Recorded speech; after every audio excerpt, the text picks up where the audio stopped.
अब हम औद्योगिक क्रांति के भाग 2 में बात करेंगे।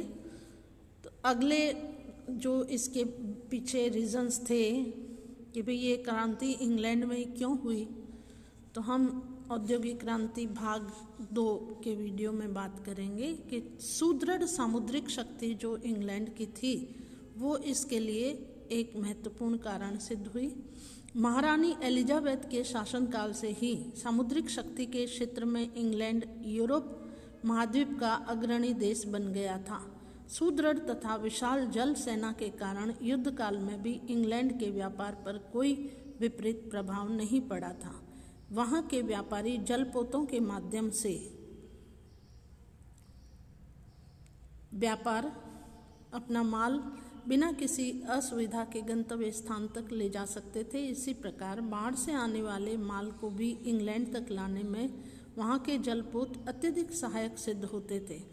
अन्य देशों के पास इस प्रकार की सुविधा व्यापक पैमाने पर उपलब्ध नहीं थी। अगले पॉइंट में हम बात करें तो इंग्लैंड में स्वतंत्रता का वातावरण था। यूरोप महाद्वीप के अन्य देशों की अपेक्षा इंग्लैंड में व्यक्तिगत स्वतंत्रता की भावना का उदय पहले हुआ था।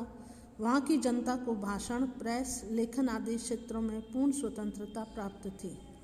देश की जनता राजनीतिज्ञों, अर्थ विशेषज्ञों और विद्वानों के विचारों पर अपना स्पष्ट मत दे सकते थे। इसके फलस्वरूप औद्योगिक क्षेत्र में नए नए परीक्षण किए जा सकते थे। वस्तुओं के उत्पादन की प्रक्रिया के विषय में सरकार किसी प्रकार का अनुचित प्रतिबंध नहीं लगाती थी। इसके अतिरिक्त बड़े पैमाने पर उत्पादन कार्य करने वाले उत्पादकों और उद्योगपतियों को सरकार द्वारा विभिन्न प्रकार से प्रोत्साहित किया जाता था। इस सुविधा और स्वतंत्रता के फलस्वरूप इंग्लैंड की जनता उत्पादन के विभिन्न क्षेत्रों में नवीन विधियों के विषयों में सोच सकती थी तथा आवश्यकता पड़ने पर स्वतंत्रता पूर्वक परीक्षण भी कर सकती थी। औद्योगिक क्रांति के लिए इंग्लैंड में स्वतंत्रता के वातावरण से पर्याप्त प्रोत्साहन मिला था। अगले पॉइंट में हम बात करें तो औद्योगिक क्रांति से पूर्व कृषि क्रांति का प्रभाव जो था वो इसके लिए आवश्यक कारण सिद्ध हुआ। औद्योगिक क्रांति से पहले इंग्लैंड में कृषि के क्षेत्र में एक शक्तिशाली क्रांति हुई थी। देश की बढ़ती हुई जनता के लिए अनाज की मांग को पूरा करना आवश्यक था। अतः कृषि के क्षेत्र में नवीन विधियों, यंत्रों, साधनों का आविष्कार किया गया। इस क्रांति के फलस्वरूप खेतीहर मजदूर बहुत बड़ी संख्या में बेकार हो गए थे। इन बेकार व्यक्तियों को कारखानों में सस्ती मजदूरी पर आसानी से उपलब्ध कराया जा सकता था। निर्धनता और बेकारी के कारण कम मजदूरी पर स्त्री, पुरुष और बच्चे कार्य करने के लिए तैयार हो जाते थे। इस प्रकार बेकार मजदूरों को कार्य दिलाने तथा सस्ती दर पर उद्योगों के लिए श्रमिकों की उपलब्धि जैसे महत्वपूर्ण तत्वों ने इंग्लैंड में औद्योगिक क्रांति के लिए अनुकूल वातावरण का निर्माण किया था।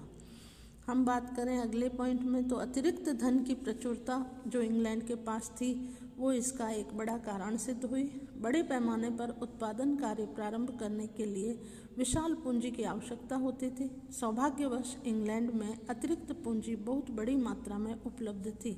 16वीं शताब्दी से ही सामुद्रिक लूटमार, दास व्यापार, अमेरिका तथा भारत के व्यापार और अन्य कई प्रकार से इंग्लैंड में अपार धन एकत्र हो रहा था, जिसका प्रयोग औद्योगिक उत्पादन जैसे महत्वपूर्ण कार्य में किया जा सकता था। बड़े बड़े कारखाने खोलने के लिए इंग्लैंड की जनता और सरकार को धन के लिए अन्य देशों के सामने हाथ फैलाने की आवश्यकता नहीं होती थी। 18वीं शताब्दी में देश का व्यापार बढ़ जाने से इंग्लैंड की जनता बहुत ही वैभव संपन्न हो गई थी। अगले पॉइंट में हम बात करें तो उपनिवेशों की प्रचुरता। जो इंग्लैंड के अधीन विश्व के विभिन्न भागों में अनेक ऐसे उपनिवेश थे जिन्होंने वहाँ के औद्योगिक विकास में 4 चांद लगा दिए थे। इन उपनिवेशों में कच्चा माल प्रचुर मात्रा में पाया जाता था, जिसका प्रयोग इंग्लैंड के उद्योग धंधों में किया जाता था। इसके अतिरिक्त इंग्लैंड में निर्मित माल की बिक्री के लिए भी ये उपनिवेश उपयुक्त बाजार सिद्ध हुए थे। इस प्रकार कच्चे माल की समस्या तथा निर्मित माल की बिक्री की समस्या, इन 2 प्रमुख समस्याओं का समाधान इंग्लैंड के उपनिवेशों द्वारा हो जाने के कारण वहाँ पर औद्योगिक क्रांति की संभावनाओं को बल प्राप्त हुआ था। इस प्रकार औद्योगिक क्रांति के इंग्लैंड में प्रारंभ होने के 8 कारणों की चर्चा की। आगे के टॉपिक को हम बढ़ाते हुए औद्योगिक क्रांति पार्ट 3 में बात करेंगे। इस वीडियो में इतना ही। धन्यवाद।